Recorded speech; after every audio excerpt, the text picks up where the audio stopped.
Hi all, ഇന്നത്തെ recipe മാമ്പഴ പുളിശ്ശേരിയാണ്. അതിനായി ഞാനിവിടെ എടുത്തിരിക്കുന്നത് ശർക്കരേശി എന്ന ഒരു ടൈപ്പ് മാമ്പഴമാണ്.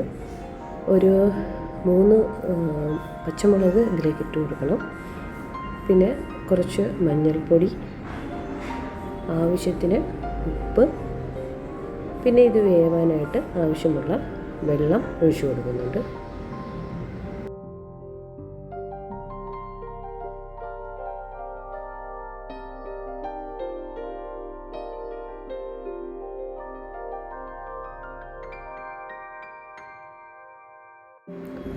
കളറിനായിട്ട് ഒരു 1/2 ടീസ്പൂണോളം മുളക് പൊടിയും കുറച്ച് കറിവേപ്പിലയും ഇട്ട് അടച്ചു വെച്ച് വേവിക്കുന്നു.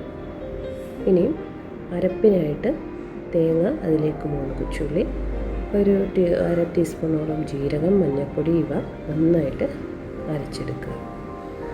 ഇനി ഈ വെന്ത മാമ്പഴത്തിലേക്ക് അരച്ചു വച്ചിരിക്കുന്ന അരപ്പിട്ട് നന്നായിട്ട് ഇളക്കി യോജിപ്പിച്ച് വയ്ക്കുന്നുണ്ട്.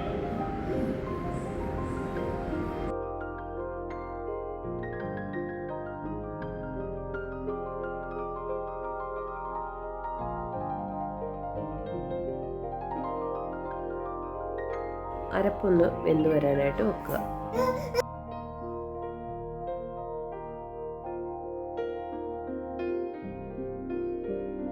വെന്ത് വന്നിട്ടുണ്ട്. ഇനി ഇതിലേക്ക് തൈര് ചേർത്ത് കൊടുക്കുന്നുണ്ട്.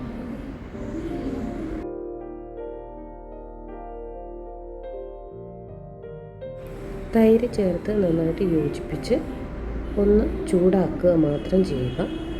ഇനി ഇതിലേക്ക് ആവശ്യത്തിന് ഉപ്പ് എല്ലാം നോക്കി ചേർത്ത് നമുക്ക് ഇറക്കാവുന്നതാണ് ഗ്യാസിൽ നിന്ന്.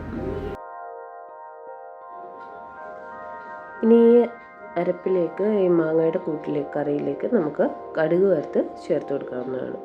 കടുക് പൊട്ടിച്ച് ഉള്ളിയും കറിവേപ്പിലയും മുളകും ചേർത്ത് വഴറ്റി കറിയിലേക്ക് ചേർത്ത് കൊടുക്കാവുന്നതാണ്. അതുപോലെ നമ്മുടെ മാമ്പഴ പുളിശ്ശേരി തയ്യാറാണ്. എല്ലാവർക്കും വീഡിയോ ഇഷ്ടപ്പെട്ടെങ്കിൽ ലൈക്ക് ചെയ്യുക, ഷെയർ ചെയ്യുക, സബ്സ്ക്രൈബ് ചെയ്യുക.